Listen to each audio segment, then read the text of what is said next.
Yo no sé si estás muy preocupado y afanado con algo en tu vida ahorita. Bueno, te tengo buenas noticias. Hay uno que se llama Consejero Admirable, Dios fuerte, Padre eterno, Príncipe de paz. Puedes pedirle a Él que le ayude a tu vida, que te guíe y que traiga la paz interna que necesitas. Y Jesús vino para esto, para salvar a los pecadores. Vino a proclamar la verdad del Padre y a revelarnos quién es Dios, lo que nadie ha hecho en su plenitud como Él. Vino a buscar y a salvar lo que se había perdido. Vino a destruir las obras del diablo y vino a darnos vida en abundancia. ¿Cuántos de ustedes dicen amén a eso? Hay 3 metas que yo les recomiendo basado en esto, de a qué vino Cristo. Y hay 3 metas que quiero compartirte que serían maravillosas si las aplicamos en nuestra vida.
Aquel que es digno de recibir alabanza. Vamos.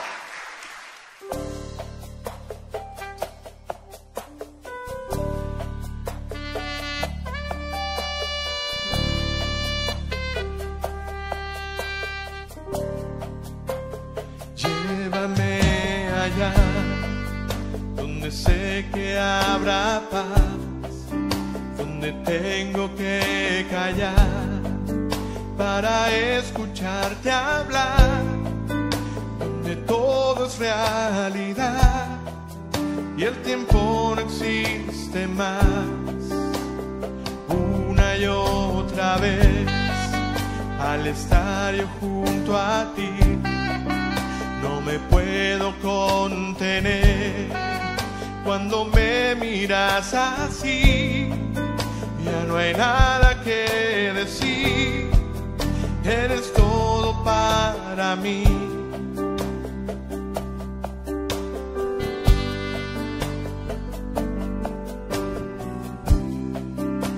Jesús, mi fiel amigo,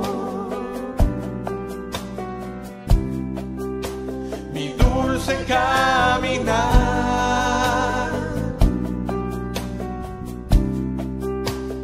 Quédate conmigo, no quiero volver atrás.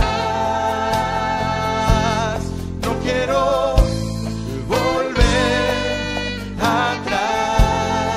No quiero volver, no quiero volver atrás.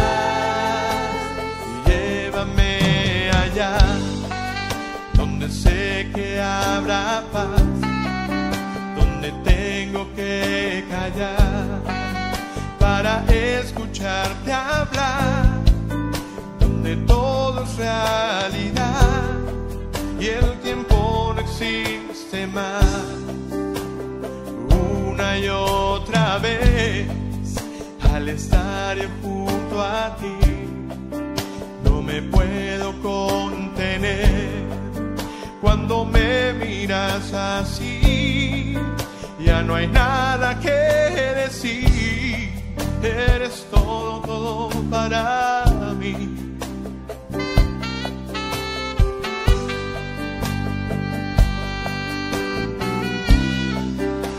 Jesús, mi fiel amigo, mi dulce caminar.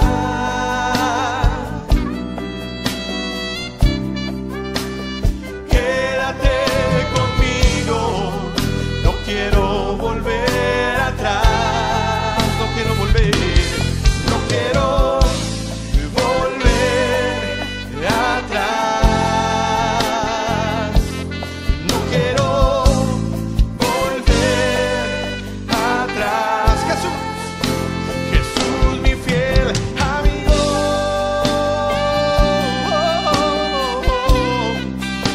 mi dulce caminar.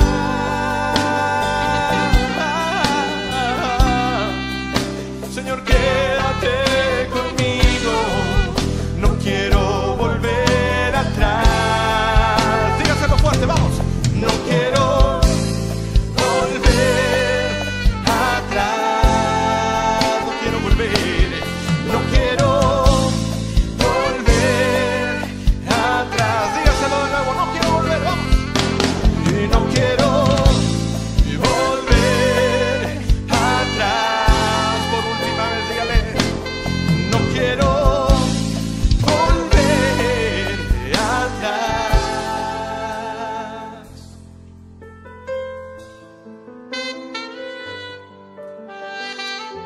Tómese un minutito para decirle: Señor, ¿cómo hemos de dar paso hacia atrás, Señor? Si en ti hemos visto un antes y un después, Señor, hoy podemos vivir con la confianza de que tú estás con nosotros en medio de pruebas y de luchas, Señor. No quiero volver atrás, no quiero volver atrás.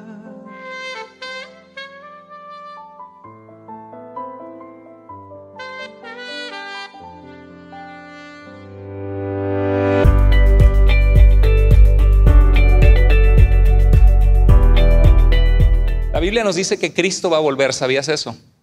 Y nos habló de guerras, rumores de guerras, de pestes en diferentes lugares, de que se levantaría nación contra nación, reino contra reino. Y Cristo dijo esto en el contexto de la destrucción del templo en Jerusalén y la ciudad de Jerusalén.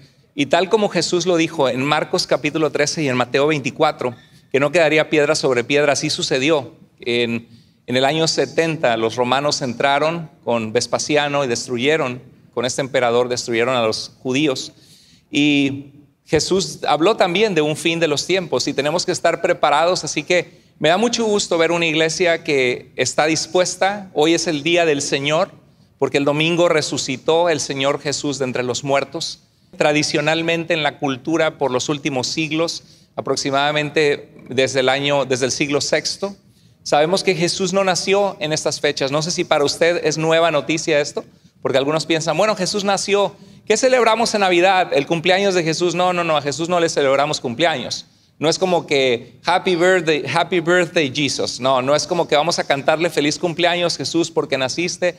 Celebramos que lo que dice Juan capítulo 1, en el principio era el verbo, y el verbo significa logos en griego, era la palabra. ¿Y qué vemos en Génesis 1? En el principio dijo Dios, sea la luz, y la luz fue. Por la palabra de Dios fueron creados los cielos y la tierra, por la palabra hablada de Dios. En los conceptos filosóficos griegos, el logos era lo que dio origen al mundo, al universo. Entonces, cuando Juan escribe en Juan 1:1, en el principio era el logos, o la palabra era con Dios, o estaba con Dios, y la palabra era Dios. Y dice, y todo lo que fue hecho por él, y sin él nada de lo que hubiera sido hecho fue hecho. Dice, y aquella palabra o aquel logos habitó entre nosotros, y vemos su gloria como del único del Padre, lleno de gracia y de verdad. Así que lo que celebramos es la encarnación del Hijo de Dios, la encarnación de Dios hecho carne en Belén, que vino a salvarnos. No celebramos el cumpleaños de Jesús. Y aunque Jesús no nació en estas fechas, celebramos un acontecimiento tan importante. Y estamos en una época donde mucha gente critica y dice, ¿por qué los cristianos celebran la Navidad si es una fiesta pagana? El 25 de diciembre es el solsticio de invierno, tiene que ver con los astros, con el sol, que se adoraba a Mitra, en el mitraísmo, una religión persa que celebraban algunos soldados romanos, y también se celebra que el sol invicto, la adoración al dios sol, así que siendo una festividad pagana tan horrible, y hasta hay videos, no sabes que estás celebrando Navidad, fiesta a los demonios, y la gente que es débil se agarra a temblar y dice, ¿cómo no nos dijeron eso? No, hombre, en la iglesia estamos en el superpaganismo celebrando la Navidad, y no se ponen a pensar que la iglesia medieval intencionalmente cambió la fecha porque se cristianizó el Imperio Romano, lo cual fue una bendición y también fue un problema porque trajo una religión institucionalizada que en algunos aspectos se aparta de la fe cristiana, como por ejemplo comenzaron a rezar a los santos fallecidos. Todas las oraciones de la Biblia son dirigidas única y exclusivamente a Dios. No hay una sola oración a un ángel siquiera. Las oraciones son a Dios. Entonces muchos de nuestros amigos católicos romanos, de ahí venimos, la mayoría de nosotros, nuestros padres, han abrazado una tradición que se desvía de la Escritura, porque al Señor solamente tenemos que dirigir nuestras oraciones. Él es el único mediador, Jesucristo, entre Dios y los hombres, mediador de nuestra salvación y también el único que puede escuchar nuestras oraciones. Pero bueno, nosotros no celebramos al Dios Sol. Por ejemplo, algunos dirían, es que el domingo es Sunday, el día del sol. Están adorando paganismo porque Dios dio el cuarto mandamiento que guardaran el sábado. Sí, pero Jesús resucitó el primer día de la semana. Lo dice Marcos 16:2, lo dice Mateo, lo dice Lucas, lo dice Juan. Y ya cuando vamos a Hechos 27, vemos que el primer día de la semana, que es el domingo, los cristianos se reunían. ¿Por qué se reunían el primer día de la semana? Porque Jesús resucitó y Él es el cumplimiento de todo lo que la ley y los profetas anunciaban que vendría, nuestra salvación. Y en 1 Corintios 16:2, Pablo le dice a los cristianos, cada primer día de la semana recolecten una ofrenda para los creyentes en Jerusalén que estaban pasando sequía, hambruna, para que cuando yo vaya no se recojan ofrendas. ¿Y por qué era para cada primer día de la semana que iban a levantar una cooperación para los creyentes en Jerusalén? Porque era el día en que se reunían los cristianos. ¿Por qué? Porque consideraban que el centro del cristianismo es la vida y la muerte de Jesucristo para darnos vida eterna. Ese es el evangelio, las buenas noticias de que tú y yo estábamos separados de Dios por nuestros pecados y que Cristo vino a cargar nuestros pecados en la cruz para dar vida eterna a todo aquel que en Él cree, y su resurrección trae una destrucción a la muerte. La muerte es lo más trágico que nos ha pasado. ¿Cuántas lágrimas hemos derramado por seres queridos que nos ha tocado enterrar? ¿Cuántas lágrimas vamos a derramar al perder a la gente de nuestra familia que más amamos? Todos nosotros vamos a morir y ni uno solo de nosotros se va a escapar de la muerte. Y por eso la muerte es una tragedia y hay que vivir la vida a la luz de la sabiduría de la muerte. Porque si no aprovechamos la vida se nos va en tonterías y nos perdemos de amar a nuestra familia y nos perdemos de tener una relación con el Dios eterno que te dio la vida para que lo conozcas y lo ames. Entonces, Tenemos que ser sabios al vivir la vida, y la muerte que nos ha hecho sufrir y llorar tanto y nos va a hacer sufrir y llorar tanto es maravilloso, porque en Corintios dice que al Jesús resucitar, dice sorbida o destruida o absorbida es la muerte en la victoria. ¿Y dónde está, oh muerte, tu aguijón? ¿Dónde está, oh sepulcro, tu victoria? ¿Y por qué hablo de la muerte y resurrección de Cristo? Porque celebramos la Navidad, no porque le cantamos un cumpleaños a Jesús y le ponemos velas y decimos feliz cumpleaños Jesús, sino porque celebramos un acontecimiento que la cultura del mundo entero está sintonizada con la Navidad. Y es una oportunidad perfecta para decirle al mundo que la Navidad no se trata de un gordinflón panzón llamado Santa Claus, que era un pastor cristiano, Nicolás de Mira, en donde hoy es Turquía. Era un siervo de Dios. El verdadero Santa Claus era un siervo de Dios y no le traía juguetes a los niños, pero era un hombre lleno del amor y la bondad de Dios. Y de ahí surgió una leyenda que se deformó y terminó en Santa Claus con Coca-Cola y otras historias, y que hay que ponerle lechita y hay que ponerle galletitas, pero eso no tiene nada que ver con el cristianismo. Pero nosotros celebramos que el Verbo se hizo carne y habitó entre nosotros, y vimos su gloria como del único del Padre, lleno de gracia y lleno de verdad, una realidad. El Jesús que nosotros adoramos es el Jesús que vino a este mundo hace 2000 años atrás y dejó una tumba vacía y venció la muerte, y eso nos da grande esperanza, y es algo que debe ser proclamado. El nacimiento de Jesús, el pesebre, va de la mano de la cruz. Y hay gente que dice, no, es que ustedes están celebrando fiestas paganas y que hay que guardar el Shabbat, el sábado. Pero lo interesante es que Jesús nunca aparece enfatizando en sus enseñanzas el sábado. Él siempre enfatiza, al contrario, lo criticaban por no guardar el sábado al estándar de las expectativas de la ley oral que había sido transmitida por los fariseos. Y Jesús dijo que Él era Señor sobre el sábado. ¿Se acuerdan? El Hijo del Hombre es Señor del sábado. Y dijo, no se hizo el hombre para el sábado, sino el sábado como un día de descanso para el hombre. Y de hecho, cuando vamos a Génesis, el sábado, la razón que existía allí era para ser el día que Dios descansó de la creación. Les voy a dar un tip interesante. En la antigüedad, en el Antiguo Oriente, los templos del Antiguo Oriente, estoy hablando de templos paganos, inclusive de dioses que no eran dioses, se inauguraban en 7 días. El séptimo día, el dios Marduk o el dios babilonio se supone que reposaba, descansaba sobre ese templo para reinar y que la gente fuera a buscar la presencia de ese dios pagano. Moisés y los autores del libro de Génesis lo que están haciendo es contrarrestando el politeísmo, el creer en muchos dioses en la cultura de su tiempo. Cuando habla del sol y la luna que Dios creó, dice la lumbrera mayor y la lumbrera menor. El sol y la luna no son dioses como eran adorados en la antigüedad. Está corrigiendo esto. Está constantemente corrigiendo mitos y leyendas que había en la época para corregir y dar un mensaje teológico sobre quién es Dios. Si Dios crea el mundo y lo hace funcionar en 6 días y el séptimo día descansa, no es que Dios estaba cansado. No es que Dios dijo, ay, qué cansado estoy, ya he trabajado 6 días, necesito dormir. Porque Dios no se fatiga con cansancio, no es humano como nosotros. El libro de Isaías 66:1 dice, el cielo es mi trono y la tierra estrado de mis pies. Está usando un lenguaje antropomórfico, o sea, como Dios en forma de hombre, como si pusiera sus pies sobre la tierra y se sentara en un trono en el cielo, pero lo que está diciendo es yo reino sobre todo, porque todo el universo lo he formado.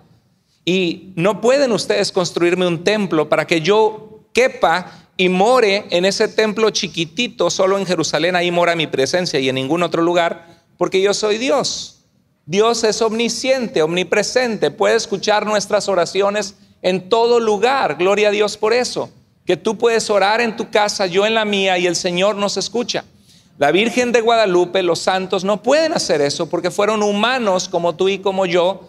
Y si 10 personas te hablan al mismo tiempo, tú no sabes qué te dijeron las 10, porque no tienes 10 cabezas ni para escuchar a lo que las 10 personas te dijeron.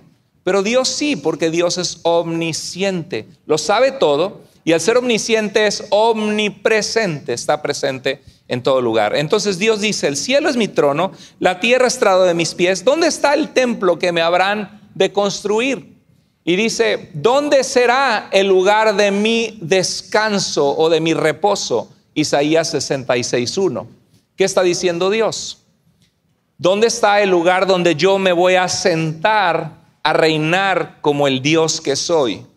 ¿Qué significa? Que cuando el séptimo día Dios reposa y descansa, significa que Dios se sienta a gobernar y a reinar, y que la creación entera es el lugar en donde Él debe ser adorado, donde toda persona debe clamar a su nombre, y estés donde estés puedes adorarle. Así que Dios instituyó un séptimo día para descansar con el pueblo de Israel en su pacto con Israel. Y por eso muchos dicen, es el cuarto mandamiento, ahí está, tu iglesia no lo hace, están en el paganismo. No, Señor, porque la ley y los profetas anunciaban un Salvador que aplastaría la cabeza de la serpiente, acabaría con el imperio de Satanás, de la muerte, del engaño que vemos en Génesis 3. Y Jesucristo es esa simiente de la mujer. Y Él no vino a abrogar lo que la Torá o la ley o los profetas decían, sino vino a cumplirlo. Por eso el libro de Mateo constantemente dice, esto sucedió para que se cumpliera lo dicho por el profeta. Porque los profetas hablaron que vendría un Salvador a salvarnos, que es lo que celebramos en la Navidad. Y dijeron los profetas que nacería en Belén de Judea, que sería descendiente del rey David, que como cordero sería llevado al matadero como un siervo sufriente, y empezó a dar descripciones que entraría en un pollino, hijo de asna, en un asno, como un rey salvador en Jerusalén. Y viene Jesús, nace como un hombre humilde por amor a nosotros y cumple todas estas profecías. Y por eso dice, no he venido a abrogar lo que la Torá decía, sino a cumplirlo. Pero muchos agarran ese texto y dicen, ya ves, tienes que guardar el Shabbat, el sábado, los mandamientos, circuncidarte. Y tienes iglesias enteras que se están abrazando esto y ahora ya no le dicen a Jesús, Jesús, sino le dicen Yeshua. Cuando, aunque ese era su nombre en hebreo, el Nuevo Testamento se escribió en griego y 986 veces le dice Jesús, el nombre Jesús en griego, ni una sola vez le dice Yeshua. Aunque el nombre de Dios en el Antiguo Testamento es Elohim, que significa dioses, no es el nombre de Dios, sino es decir Dios o dioses es plural, pero como Dios es todopoderoso, se habla en el singular de Elohim en plural, porque Dios está en todos lados y es todopoderoso. Entonces se le llama Dios Elohim en el Antiguo Testamento, y entonces muchos que entran a esta corriente falsa que se llama raíces hebreas, empiezan a decir, leen el Nuevo Testamento, dice, y Elohim dijo, cuando en el Nuevo Testamento dice, y Dios dijo. Es que hay que corregirle, como dice el original, ¿no? El original no dice Elohim, el original dice Theos, Dios en griego, 1298 veces dice así. Entonces se me parte mi corazón al ver tanta gente en este error. Y en el video de esta mañana alguien puso sobre la Navidad, dijo, Jesús vino a redimirnos de las transgresiones de la ley.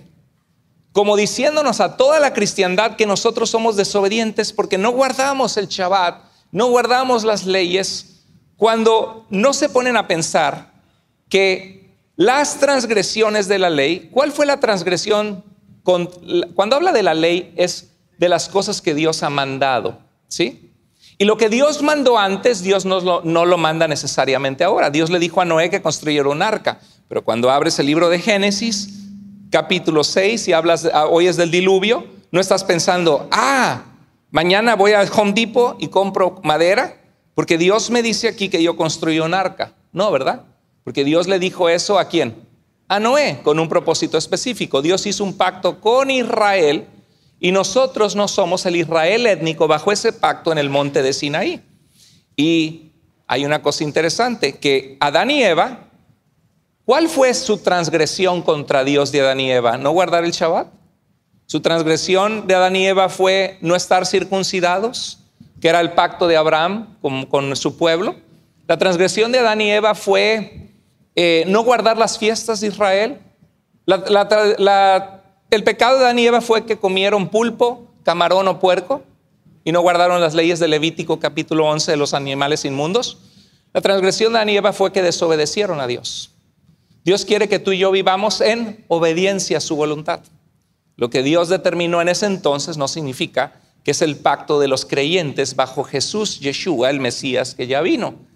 Entonces, en todo el Nuevo Testamento no hay un solo mandato de guardar el sábado.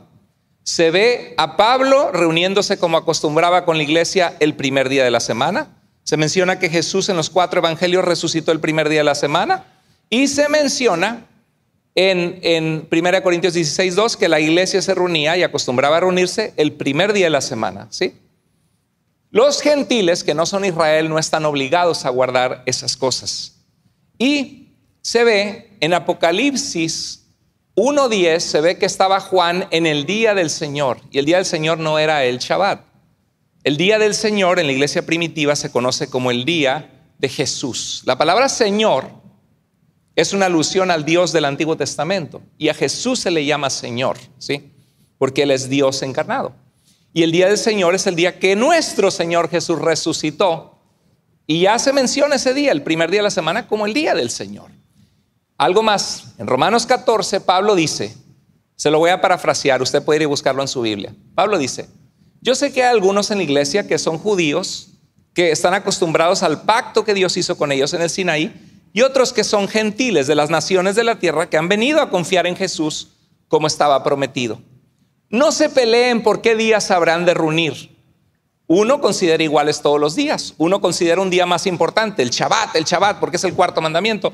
Y otro, pues Jesús resucitó el primer día de la semana. Estoy parafraseando la esencia de lo que está pasando en Romanos 14.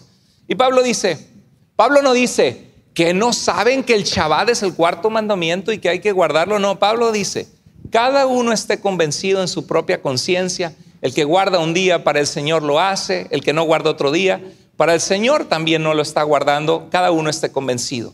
Pablo no le da importancia a eso.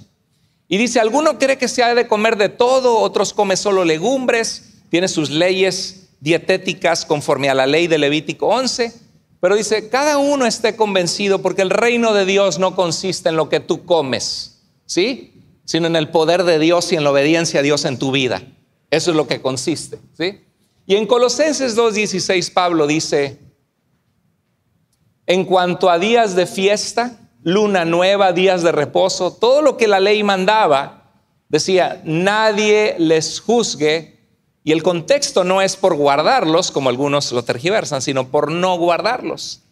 Nadie les juzgue por no guardarlos, porque eso era sombra de lo que habría de venir. ¿Cuál era la sombra?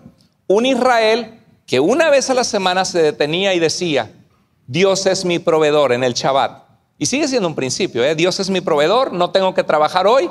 Hoy es el día del Señor, nosotros lo hacemos el domingo porque Jesús resucitó el domingo. Hoy es el Señor resucitó, hoy me voy a reunir en su nombre. Ay, pero tengo que trabajar y hacer dinero. No, Dios proveerá.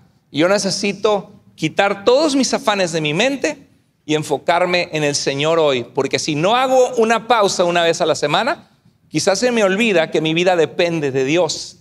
Y no debe ser solo hoy, sino cada día tener comunión con Él. Y las fiestas recordaban, oh, Dios nos liberó de Egipto. No olvidemos lo que Dios hizo por nosotros en el pasado.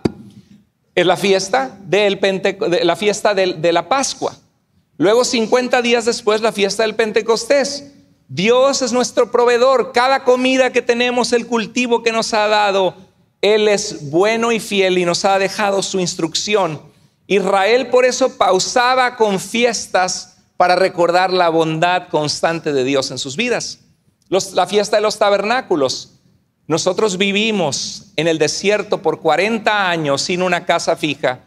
Y en esos 40 años Dios nos sustentó. La primera generación murió y la segunda generación entró a la tierra prometida y la primera generación pereció por su desobediencia. Recordemos que Dios es nuestro sustentador, tenemos que seguirlo y todo lo que tenemos hoy es por su gracia. Y vivían un poquito en esa fiesta de los tabernáculos recordando que Dios les sustentó en el desierto. Israel necesitaba cada una de esas cosas. Esa es la historia de Dios con Israel. Es bueno que nosotros la sepamos, pero esa no es nuestra salvación como naciones salvas en Cristo. Nuestra salvación es que el Verbo se hizo carne y habitó entre nosotros y vimos su gloria, gloria como del único del Padre, lleno de gracia y de verdad. De eso se trata la Navidad.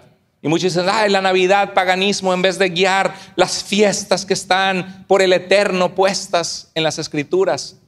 Sí, las Escrituras, la Torá, es palabra de Dios. Dios habló con Israel, había un plan y un propósito, pero eso era sombra de lo que culminaría en el cumplimiento perfecto de aquella simiente de la mujer que aplastaría a Satanás y aplastaría la muerte, y en él tendríamos el regalo de la vida eterna, la esperanza que nadie nos puede dar de saber que cuando partamos de este mundo, si estamos en Cristo, podemos tener perdón de pecados y vida eterna. Y esa esperanza es la resurrección de Jesús. Y como cristianos felizmente decimos, sí, celebramos Navidad, no porque somos paganos, sino porque si los mismos ángeles en el cielo llenaron con su gloria y su luz y la gloria de Dios resplandeció sobre los pastores y dijeron, les traemos hoy noticias de gran gozo para todos los pueblos, que ha nacido en la ciudad de Belén un Salvador, el cual es Cristo el Señor. ¿Están conmigo? ¿Están siguiendo el tren de pensamiento? ¿Para cuántos de ustedes ha sido valioso lo que les he compartido ahorita? ¿Sí? Porque muchas veces somos criticados por gente que viene de estos movimientos. Pregunta, ¿cuántos de ustedes tienen metas ya para el otro año?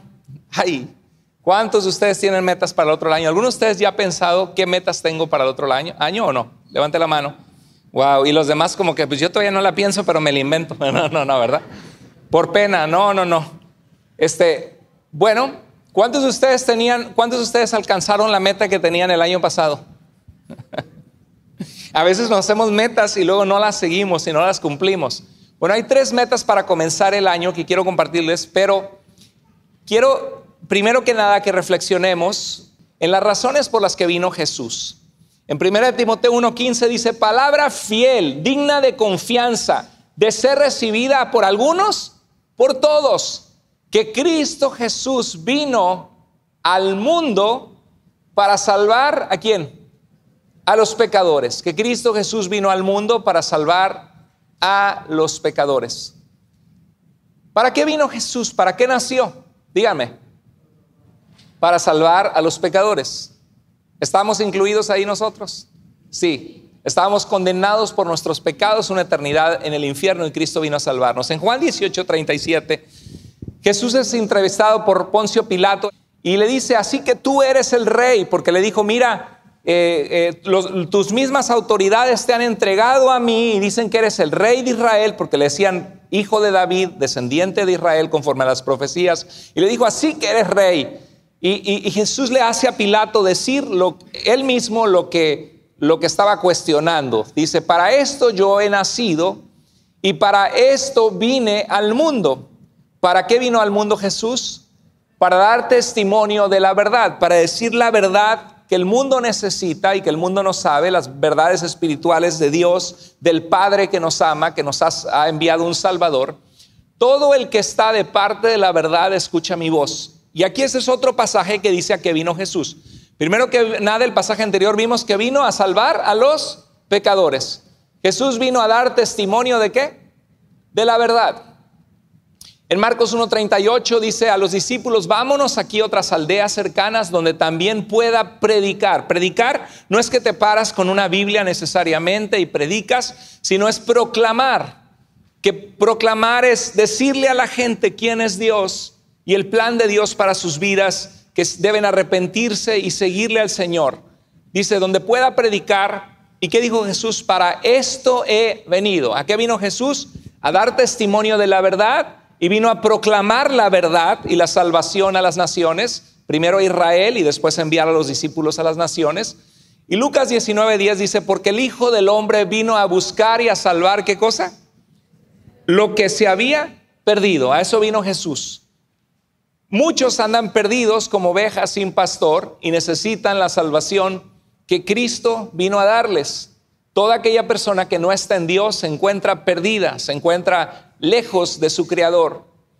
Y en Juan 12 dice, mi alma está angustiada y ¿qué diré? Padre, sálvame esta hora. No voy a decirle al Padre que me salve de esta hora, decía Jesús en su humanidad, porque la humanidad de Jesús era de verdad, no era de plástico ni de mentira. Por eso es que hay una diferencia entre el Padre y el Hijo. En la Trinidad se habla de Jesús como el Hijo de Dios. Y dice, ¿qué diré, Padre? Sálvame de esta hora. Dice, pero para esto he llegado a este momento. Padre, glorifica tu nombre. Ahora, ¿para qué vino? Para esto he llegado, dice Jesús, para entregar su vida y morir, a pesar de que en ese momento él tenía mucha angustia en su corazón. Vino Jesús a morir. Primera de Juan 3, 7 al 8 dice, queridos hijos, que nadie los engañe.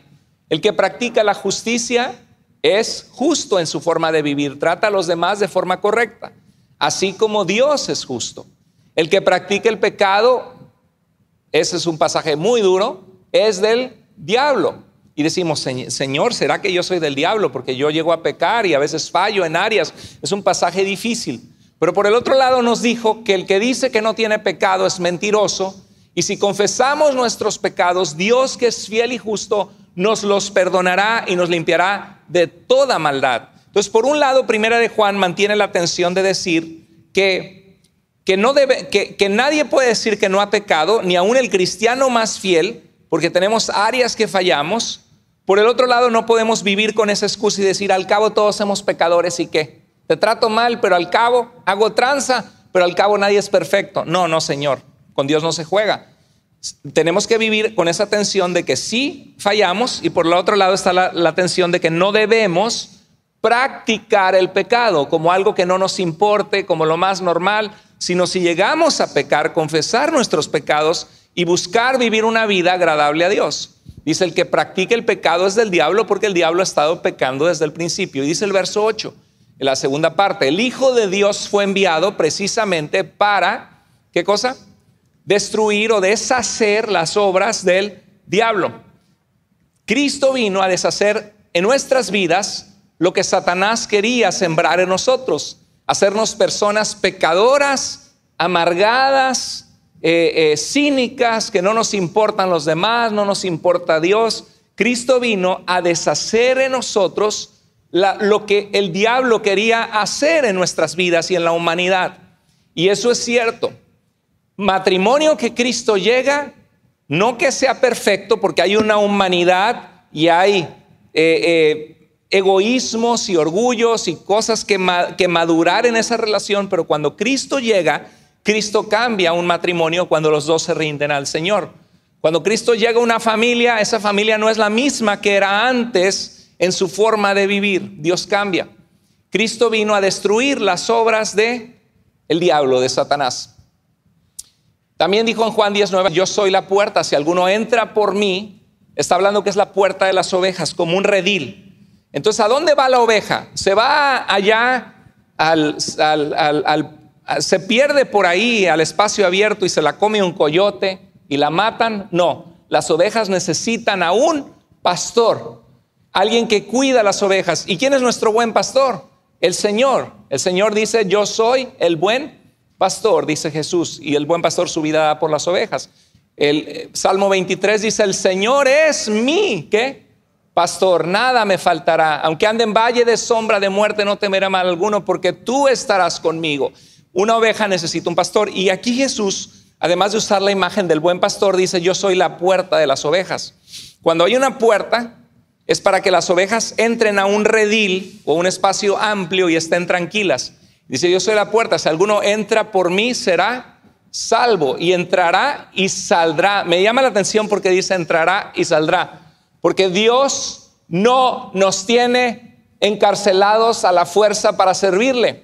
Con Dios no hay que te metiste al redil y ya no te puedes salir del redil. Dice entrará y saldrá, porque muchas veces el pastor se lleva a las ovejitas con su cayado, lo empiezan a seguir. Algunos utilizan perros en Escocia, en Irlanda, otros lugares, no en el tiempo bíblico, pero los perritos van cuidando que no venga un lobo, un coyote, y van guiando a las ovejas. Si una oveja se va por allá, va el perrito ladrando y se la trae de regreso, ¿verdad? Es parte del instrumento que usa el pastor. Y salen por allá y se las lleva a pasear, a tomar agua, a pastos verdes. Y Jesús dice, entrará y saldrá. No estás preso con Dios.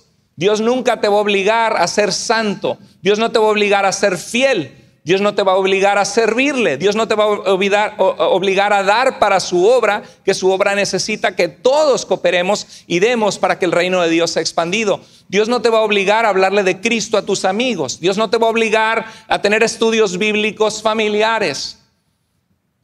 Las cosas bonitas de Dios no suceden automáticamente, no es mágico. Tenemos que hacer la disciplina, así como salir a caminar, cuidar tu alimentación, no sucede solito. Al contrario, lo que tiende a suceder con nuestra vida es como un jardín que no atiendes, que le crecen hierbas y todo se echa a perder. Queremos tener una buena vida en Cristo, tenemos que ser intencionales. Y Dios no nos va a obligar, y me encanta este pasaje porque dice, yo soy la puerta, si alguno entra por mí será salvo. Y dice, y entrará. ¿Y por qué Jesús dijo y saldrá? No, porque dice, no estás a la fuerza en mi redil. Te voy a llevar a comer pastos y agua. Me gusta la Nueva Versión Internacional, dice, y entrará y tendrá libertad. Pero dice, hallará pasto. ¿Por qué? Porque hallará alimento. ¿Cuántos de nosotros hemos hallado alimento para nuestra alma al estar en Cristo? ¿Cuántos de nosotros cambiaríamos la vida que Cristo nos ha dado por la vida vacía sin Dios que vivíamos en el pasado y en el mundo? No tiene comparación, ¿están de acuerdo? No tiene comparación la vida con Cristo. Hallará y hallará pasto. Y dice, el ladrón solo viene para robar, matar y destruir. Hay gente que quiere destruir a las ovejas y viene a robar una ovejita no porque la quiere cuidar y acariciar en su casa y darle masajitos. Lo que quiere es comer cordero al horno. Lo que quiere es la lana de las ovejas para hacerse un vestido. Viene a robar, a matar y a destruir. Y sabes, vivimos en un mundo donde nuestros hijos y nuestra familia y nuestra mente y nuestro corazón está expuesto al Dios de este siglo, que el único Dios verdadero es el Señor, pero Dios de este siglo se le llama para decir el Dios que la gente de este mundo, de esta época adora. Y ese Dios no es el Dios del universo. La gente está envanecida en sus pecados, siguiendo la corriente de este mundo, los deseos de los ojos, los deseos de la carne y la vanagloria de la vida, siguiendo este mundo y están siguiendo a Satanás. Y Satanás es verdad que él es nuestro enemigo, y aunque este pasaje no está hablando de Satanás, le queda como dicen, como anillo al dedo, porque eso es lo que Satanás y el pecado y el mundo hacen. Vienen a robarte tu propósito, a robarte tu relación con Dios, a robarte la paz en tu alma. Viene a matar, robar y a destruir tu vida. ¿Cuánta gente metida en las drogas, en fentanil? Vi que hicieron una decomisión la DEA este año de 379 dosis letales de fentanil que decomisaron en este año. 100,000 personas muertas por sobredosis de droga, que están buscando algo químico para poder sentirse bien por un momento y destruir su vida entera en las manos del diablo. Si tú estás en las drogas y has caído en eso, clama a Dios porque Él puede ayudarte. Busca ayuda, sal mientras tienes esperanza, porque va a llegar un punto que va a ser demasiado tarde y el pecado te va a destruir. El ladrón viene a matar, robar y destruir, pero dice Jesús, yo he venido. Otra vez, otro pasaje, estamos viendo pasajes que nos dijo Jesús a qué vino. Yo he venido ¿para qué? Para que tengan vida. ¿Y para que la tengan qué? En abundancia. Para que tengan vida y para que la tengan en abundancia. ¿A qué vino Cristo? A darte vida. Vida. Y a darte vida en abundancia. Significa a darte vida donde disfrutas esa vida, donde tienes propósito, donde tienes paz. A pesar de que hay obstáculos, de que hay sufrimientos, de que hay aflicciones, pero no te quedas paralizado en ese lugar. Entonces, cuando vemos en la Biblia, en el Nuevo Testamento, ¿a qué vino Jesús? La Navidad no se trata de cantarle feliz cumpleaños Jesús. No estamos celebrando el cumpleaños de Jesús como que Jesús está emocionado y es un niñito chiquito que quiere que le den sus juguetes y le vamos a cantar y soplar las velitas a Jesús. Estamos celebrando que el Verbo, el creador del mundo, se hizo carne, tomó un cuerpo humano, sufrió como humano, nos mostró cómo vivir una vida en victoria sometida al Padre sin pecar. Una vida de integridad, de amor, de valor. Y fue a dar su vida en la cruz porque el pecado de nosotros nos condenaba a la muerte. Y Jesús vino para esto, para salvar a los pecadores. Aquí estamos. ¿Sí? Amén. Los que éramos pecadores, como naturaleza vino a salvarnos. Vino a proclamar la verdad del Padre y a revelarnos quién es Dios, lo que nadie ha hecho en su plenitud como Él. Vino a buscar y a salvar lo que se había perdido. Vino a destruir las obras del diablo. Si el Hijo los libertare, serán verdaderamente libres. Si tú te encuentras aquí hoy y te sientes aprisionado por las obras del diablo, pídele ayuda a Dios, y vino a darnos vida en abundancia. ¿Cuántos de ustedes dicen amén a eso? ¿A qué vino Jesús? ¿Qué celebramos la Navidad? Que Cristo vino a salvarnos, que vino a proclamarnos la verdad que podemos conocer a través de Él. Y resucitó de los muertos. Ni Buda resucitó, ni Mahoma resucitó, ni ningún filósofo, ni ninguna ideología de este mundo ha tenido un fundador que ha vencido la muerte más que Jesús. Vino a buscar y a salvar lo que se había perdido. Si tú estás perdido hoy, Cristo te está buscando. ¿Qué esperas? Ríndele tu vida. Nada te va a dar la llenura y la plenitud que Dios te da. Y vino a destruir las obras del diablo. Si tú estás aprisionado por Satanás, dile al Señor: Señor, libérame. Y vino a darnos vida en abundancia. Hay 3 metas que yo les recomiendo basado en esto, de a qué vino Cristo. Y hay 3 metas que quiero compartirte que serían maravillosas si las aplicamos en nuestra vida. La primera meta es que Cristo vino a buscar y a salvar ¿a quiénes? A los pecadores. Nuestros pecados, que son los pecados que le hemos dado la espalda a Dios, que hemos sido contrario a su voluntad santa, perfecta. Al inicio del mensaje les hablaba de aquellos que critican que celebramos la Navidad y hablan de que el pecado es transgresión de la ley, pero lo cierto es que Adán y Eva no pecaron por no guardar el Shabbat, ¿sí? Los profetas principalmente lo que reclamaban al pueblo era idolatría e injusticia. Estás buscando otros dioses falsos que no son dioses. Te has olvidado del Dios que te creó, que te formó, que te apartó y que quiere salvarte y que ha sido bueno contigo, y te has ido a adorar a ídolos falsos porque te atrae, que son ídolos de la fertilidad. Crees que vas a tener más dinero, que te van a prosperar, o ídolos que te llevan al desenfreno sexual o al pecado inmoral, y te has olvidado del único Dios verdadero. Segundo principio, te has olvidado de la viuda, del huérfano, has oprimido a la viuda, al huérfano, a los pobres. Has hecho maldad contra tu prójimo, has comprado a tu juez en el tribunal para quitarle las tierras a otras personas. Todos los pecados de los profetas del Antiguo Testamento era idolatría e injusticia social, romper pacto con Dios. Cuando vemos la predicación de Jesús y de Juan el Bautista: arrepentíos porque el reino de los cielos se ha acercado. ¿Qué es el arrepentimiento? Dejar el camino sucio y de pecado y de deshonestidad, de desacierto que has llevado fuera de la voluntad de Dios, y poner tu corazón, tu mente, tus pasos y tu vida en sintonía a la dirección de Dios. Ni un solo mandato en el Nuevo Testamento de guardar el Shabbat, ni uno solo de guardar la comida. De hecho, Dios le da una visión a Pedro y le dice: mata y come, no llames inmundo lo que Dios santifica. Nunca Dios hubiera puesto esa visión ahí si Dios quisiera que siguiéramos no comiendo cosas. Ahora, cuídate por tu salud, pero no porque si lo haces Dios te desaprueba y estás en falta de comunión con Dios, porque no somos ese pacto de Dios con Israel. Somos las naciones de la tierra salvas en Cristo Jesús. Entonces, el pecado y todos los pecados que se denuncian en el Nuevo Testamento tienen que ver con injusticia, con robo, con muerte, con deshonestidades, con maldad, con malicia.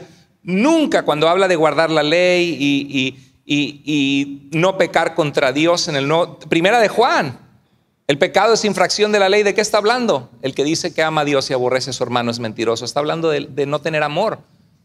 El que Jesús dijo: si me aman, guarden mis mandamientos. Jesús no estaba hablando del Shabbat y de no comer comida y de guardar las fiestas de Israel. No, Jesús estaba hablando, acababa de dar un mandamiento en el capítulo anterior, donde decía: un mandamiento nuevo les doy, que se amen los unos a los otros. Esos son los mandamientos en los cuales tenemos que andar: en santidad a Dios, amor a nuestro prójimo, vivir una vida de integridad, una vida justa, una vida recta. Eso es lo que enfatiza al unísono la Escritura.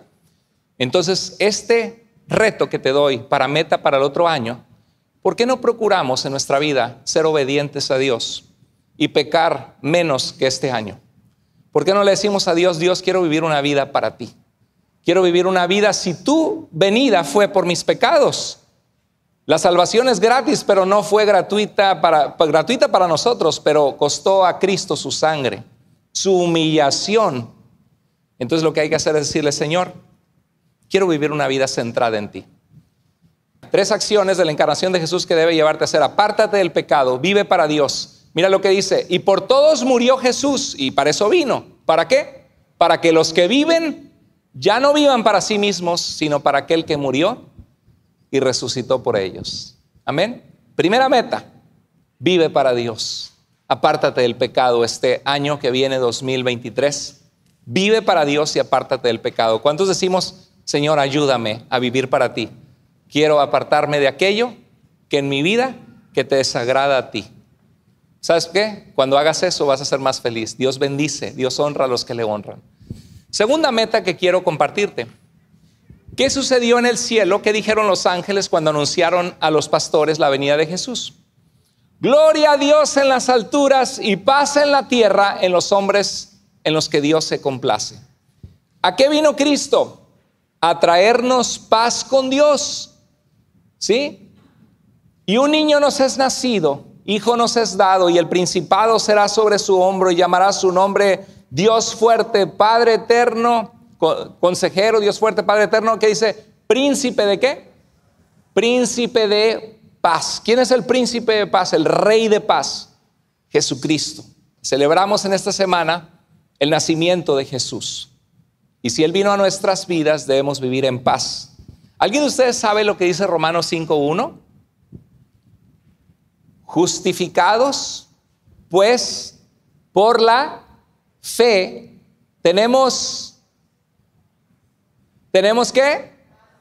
Paz. ¿Con quién? Con Dios, por medio del Señor Jesucristo. Cristo nació en la Navidad, en lo que celebramos la Navidad, para darnos paz con Dios. Y hay 3 tipos de paz que necesitamos: paz con Dios, reconciliarnos con Dios. Y te quiero preguntar, ¿cómo está tu relación con Dios ahorita? ¿Estás en paz con Dios?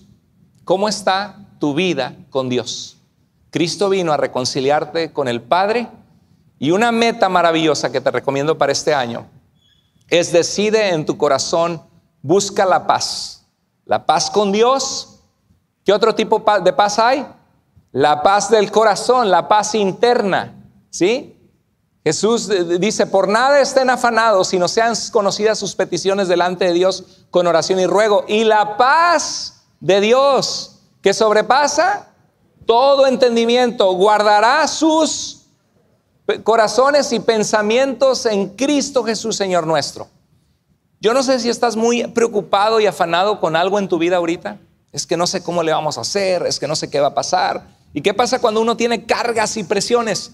No duermes, tienes insomnio, estás de mal humor, hasta al perro le quieres dar una patada, pobrecito, que ni culpa tiene. Te sientes mal porque tu vida, hay cosas en tu vida que están desordenadas. Bueno, te tengo buenas noticias.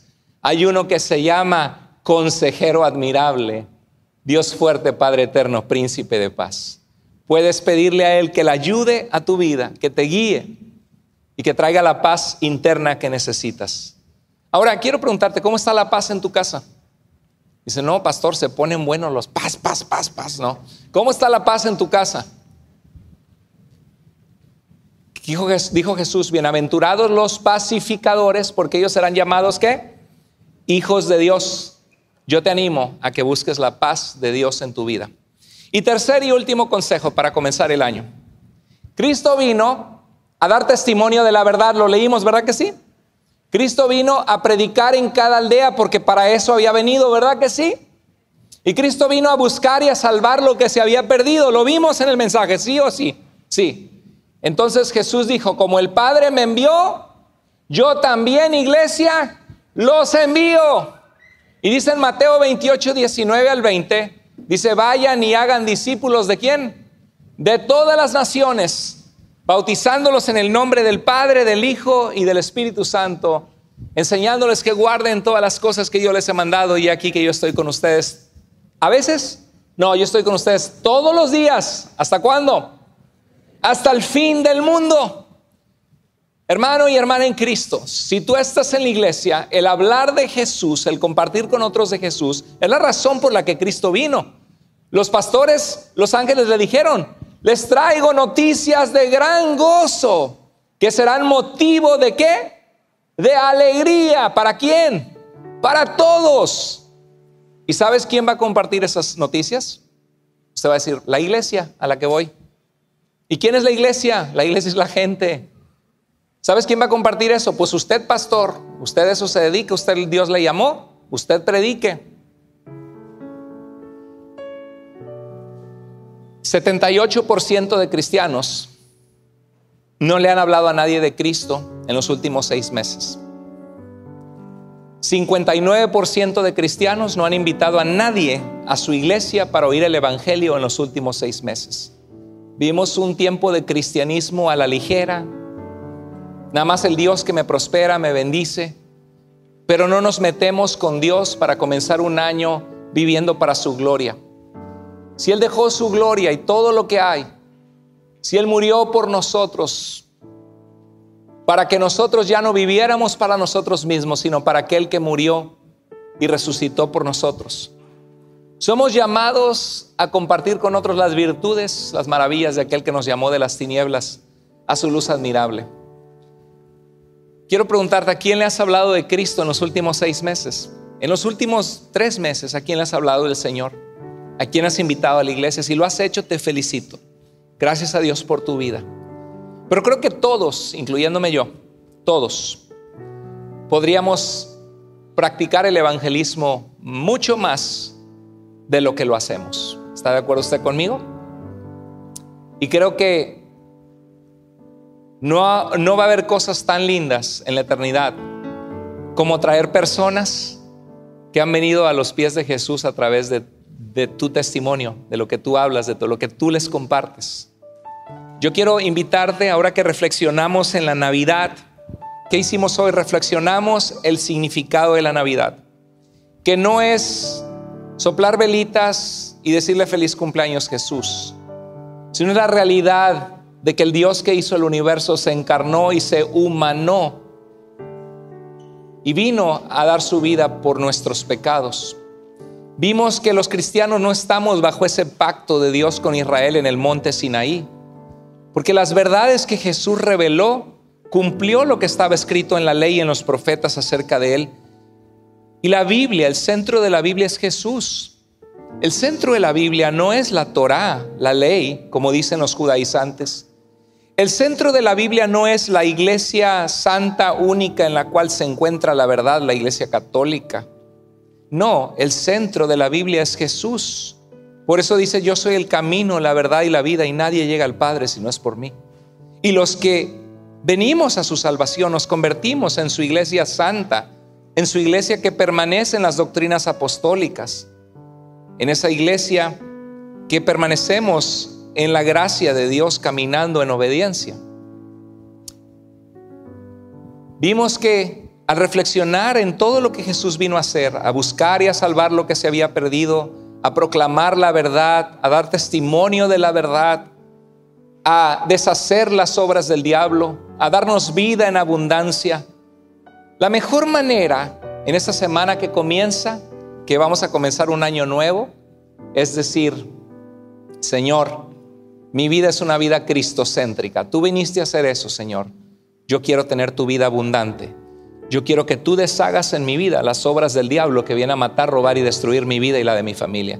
Yo quiero caminar en obediencia a ti. Si tú diste tu vida por mis pecados, mi primer meta para este año que viene, Señor, es ser más fiel a ti y apartarme de lo que te trae tristeza en tu corazón, apartarme de los pecados que me encadenan, Señor. Hazme libre en tu nombre. Segunda cosa que podemos decir: Señor, tú eres el príncipe de paz que viniste a nacer para darnos paz. Yo quiero comenzar este año con tu paz, Señor. Quiero estar en paz contigo, mi Salvador y mi Rey. Quiero tener que tu paz llene mi corazón. Toda amargura, toda preocupación, todo pecado de envidia, de vanagloria en mi corazón, de orgullo, Señor, lo rindo a tus pies. Si he ofendido, pido perdón. Quiero que tu paz gobierne en la vida interior y la de mi familia. Afuera la depresión, afuera la ansiedad. Tengo en mi vida al Rey de Gloria que vino a darme vida en abundancia. Mi vida vale y mi vida tiene sentido en sus manos y para su gloria. Dame tu paz. Y tercera meta, Señor, si tú viniste tanto que celebramos que viniste, es porque reconocemos que el mundo se está muriendo sin ti, yendo al infierno sin ti en sus vidas. Señor, usa mi boca, usa mi mente, usa mi corazón.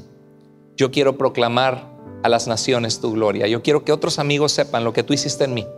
Quiero conocer tu palabra para compartirla. Quiero invitarles a la iglesia. Este 2023, Señor, glorifícate en mi vida. Yo quiero llegar a tu gloria algún día con un fruto de personas que les compartí y que hoy están en tus caminos y en tu perdón y en tu vida eterna. Porque, Señor, porque usaste la vida de esta persona inútil para tu gloria. ¿Qué les parece, iglesia, estas tres metas? Vivir para Dios y alejarnos del pecado. Dejar que la paz de Cristo gobierne nuestras vidas. Tener paz con Dios, paz interior y paz con otros. Hacer las paces. Y vivir una vida para la gloria de Dios, para que otros conozcan la salvación de Cristo. ¿Qué les parecen esas tres metas para 2023? ¿Les gusta? Valen la pena, ¿verdad? Escríbalas y si le olvida, vuelva a escuchar este mensaje la semana que viene. ¿Sí? Vamos a orar a nuestro Dios. Inclina tu rostro ahí en tu lugar.